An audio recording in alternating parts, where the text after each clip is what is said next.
لا إله إلا الله محمد رسول الله لا إله إلا الله لا إله إلا الله محمد رسول الله یہ تو آج کے ہماری نادان لوگ ہیں، ساڑی سندا نہیں تاڑی مڑیندہ نہیں، لب جی نیچے موڑ دے، بے نیاز ہے، سمد ہے، بولے مانگ تو صحیح اللہ کے بندے، میرے بندے مانگ تو صحیح، میں نے کب کہا کہ میں نہیں سنتا ہوں؟ ہائے کیسے سنتا ہے؟ موسیٰ علیہ السلام کے زمانے میں کہف آ گیا، بارش نہیں ہو رہی، سب نے آ کر عرض کی حضور بارش کی دعا کریں، چلو بارش کی دعا کی، نماز پڑھی، دعا کی، دھوپ اور تیز ہو گئے تو موسیٰ علیہ السلام نے عرض کی یا اللہ اسی بارش ہوں گی تو دھوپ اور بدا چڑھ، تو اللہ تعالیٰ نے فرمایا موسیٰ یہ جو لوگ کھڑے ہیں اس میں ایک آدمی ہے 40 سال سے میرا نافرمان، 40 سال میں اس کی ساری فائل سیاہی سے بھری ہوئی، تو ایک وائٹ ڈاٹ کوئی نہیں، ایک سفید نقطہ کوئی نہیں، جب تک کھڑا ہوا ہے بارش نہیں کروں گا۔ وہ کتنا گناہگار تھا جس کی دعا نے کلیم اللہ کی، جس کی گناہوں نے کلیم اللہ کی دعا کو روک دیا۔ خیال میں آ رہا ہے میری بات؟ موسیٰ علیہ السلام نے اعلان کیا بھائی نکل جا میاں سارے تو بیڑا نہ بوڑ، تو اس نے ادھر دیکھا بھائی شاید کوئی میرے جب اور بھی ہو گئے، وہ کوئی بھی نہیں تھا، تو اب وہ کہنے لگا لو خرجت ففضحت نفسی، اب اگر میں نکلا تو میں تو ذلیل ہو جاؤں گا، ولو مکثت لمنع الناس المطر، اور اگر میں کھڑا رہا تو بارش نہیں ہوتی، ٹھیک ہوگی بات؟ اب یہ اللہ کو پکارنے لگا، اور یہ پکار اللہ کی محبت میں نہیں، نہ ہی گناہوں کی ندامت میں ہے، یہ پکار ہے عزت بچانے کے لیے کہ میری عزت رہ جائے۔ تو اب یہ دل میں کہتا ہے کہ عصیتک 40 سنة فأمهلتنی، میرا رب 40 سال تیری نافرمانی کی، تو مجھے مہلت دیتا رہا، مجھے چھپاتا رہا، جئتک تائبا فاقبلنی، مجھے معاف کر دے، اب اگر تو نے بارش نہ کی مجھے نکلنا پڑا میں ذلیل ہو جاؤں۔ آپ نے توبہ کی کیفیت دیکھی کہ عزت بچانے کے لیے ہے، اللہ کی محبت میں نہیں، ندامت میں نہیں، اپنی عزت بچانے کے لیے ہے کہ یا اللہ میری عزت رکھ، میں توبہ کرتا ہوں۔ 40 برس کی نافرمانی 40 سیکنڈ بھی نہیں لگے۔ اللہم انی عصیتک 40 سنة فامہلتنی فجئتک تائبا فاقبلنی، 5 سیکنڈ، ایک دو جملے اور گھٹا اٹھی اور بارش شروع ہو گئی۔ موسیٰ علیہ السلام نے پوچھا یا اللہ بندہ تو نکلے کوئی نہیں، بارش کیوں ہو گئی؟ اپنے رب کی سنو، موسیٰ جس کی وجہ سے روکی تھی اسی کی تو فعل ہو، ایسا رہا۔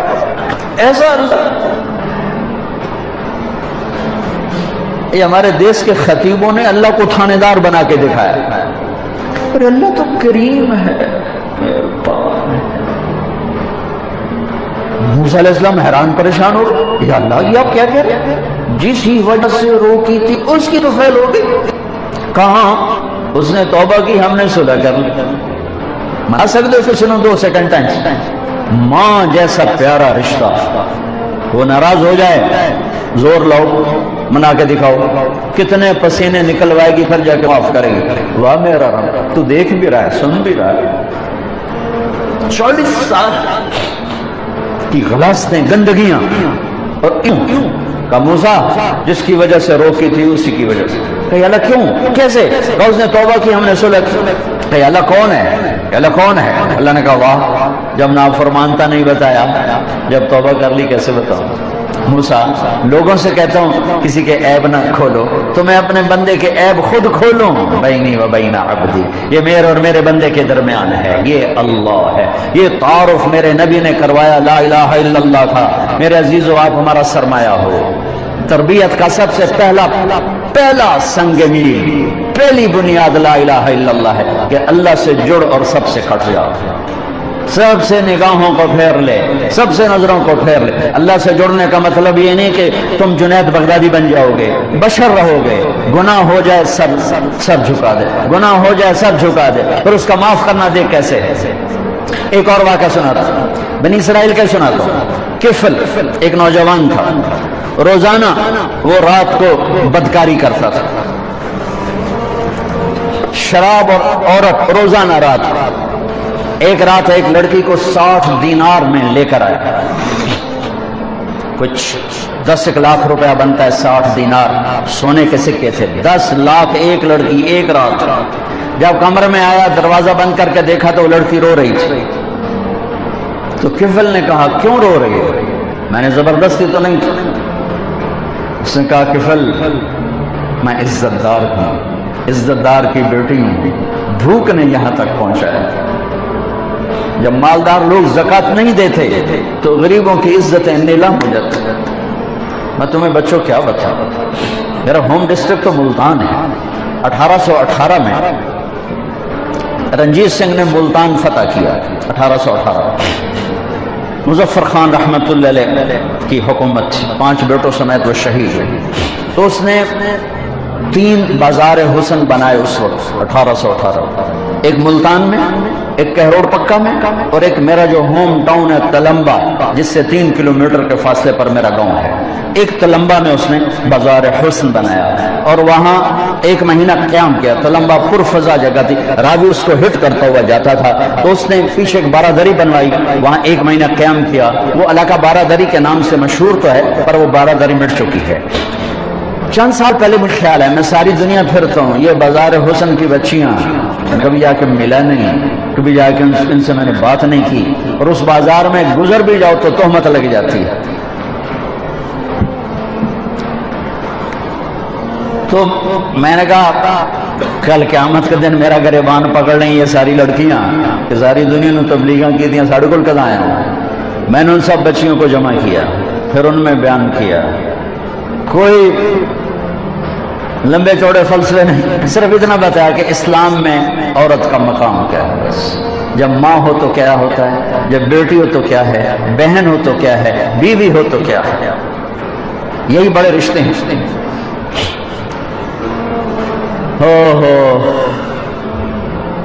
ایک چھوٹی سی مجلس میں 10 لڑکیوں نے توبہ کی، 2-3 دن گزرے، مجھے ملازم نے کہا یہ باہر 2 عورتیں آئی ہیں تو مل دیاں، سائل آتے رہتے ہیں۔ میں نے کہا تو انہوں فارغ کرو، میں نے کیوں مل دیاں، جو انہوں فارغ کرو۔ وہ تھوڑی دیر بعد کہا جو نانو آخوا سی محلے چوں آئی ہیں، محلے چوں۔ وہ محلہ عام طور پہ اسی کے لیے بولا جاتا ہے۔ میں نے کہا اچھا بلاؤ۔ وہ دونوں آ گئی، ایک نائکا تھی جو بہت خطرناک کردار ہوتا ہے، آگے نئی لڑکیاں تیار کرنا، اور ایک ڈانسر تھی جو دبئی جاتی تھی۔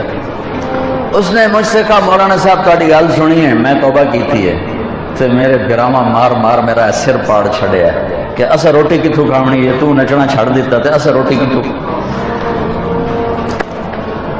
میرا کوئی وظیفہ لا دے، میں حرام کم نہیں کر۔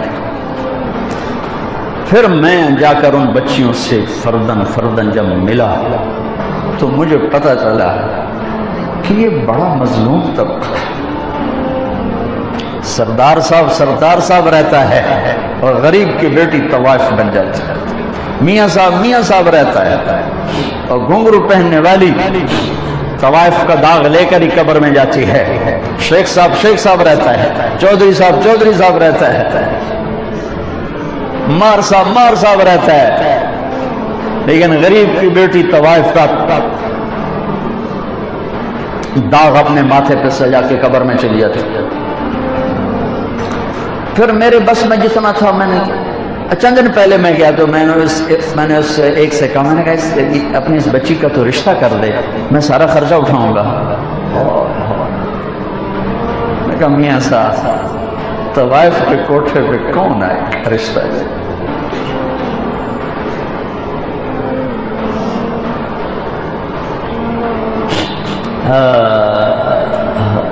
دل کے پھپھولے جل اٹھے سینے کے داغ سے، اس گھر کو آگ لگ گئی گھر کے چراغ سے، تو ادھر ادھر کی نہ بات کر، یہ بتا کہ قافلہ کیوں لٹا، مجھے راہزنوں سے گلا نہیں، تیری راہبری کا سوال ہے۔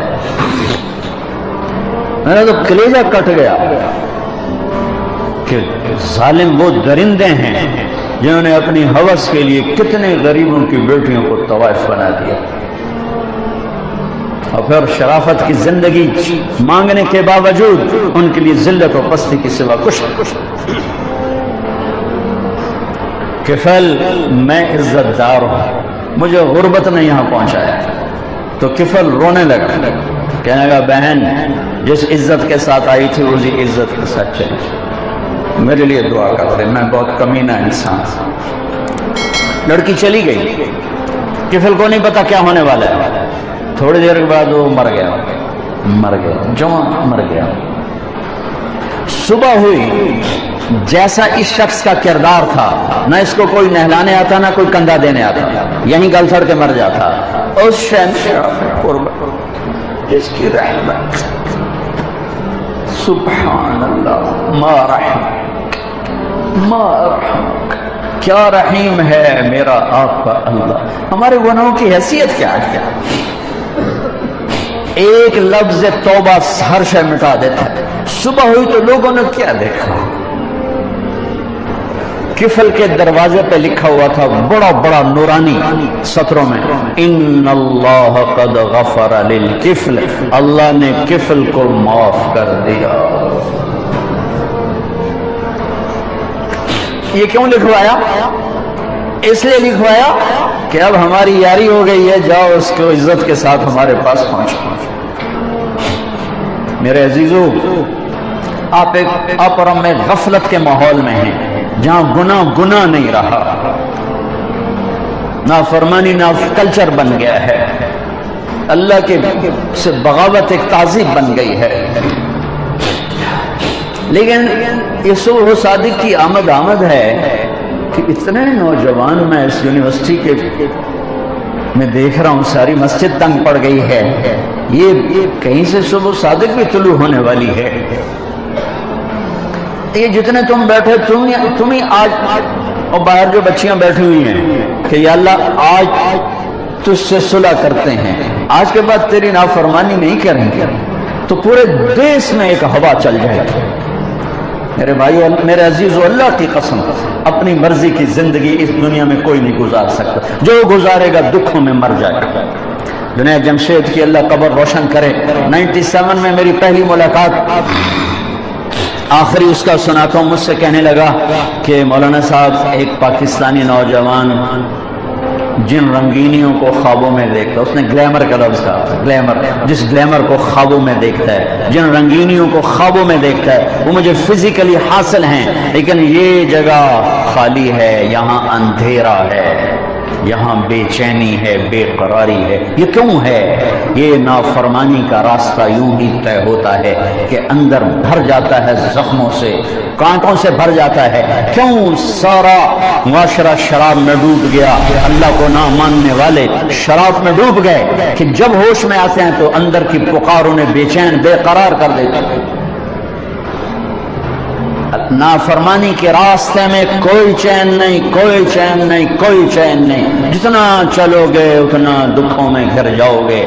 ایک اللہ کے راستے پر ایک قدم ایک قدم ایک قدم دنیا اور آخرت کی ہر خیر تمہارے قدموں میں ڈال دے گا کہ محمد سے وفا تمہیں تو ہم تیرے ہیں، یہ جہاں چیز ہے کیا لوح و قلم تیرے ہیں، سب کچھ دنیا اور آخرت کے خزانوں کی چابیاں دے کر میرے اللہ نے جناب رسول اللہ صلی اللہ تعالی علیہ وسلم کو بھیجا۔ میرے عزیزو، آپ کی اٹھان ہے، ہماری ڈھلوان ہے، یہ ابھی سے اپنے حبیب کی زندگی میں ڈھلنے کی۔ لا الہ الا اللہ پاسپورٹ ہے، محمد رسول اللہ ویزا ہے۔ لا الہ الا اللہ پاسپورٹ ہے، محمد رسول اللہ ویزا ہے۔ ویزے کے بغیر چھوٹے سے چھوٹا ملک اندر نہیں جانے دیتا۔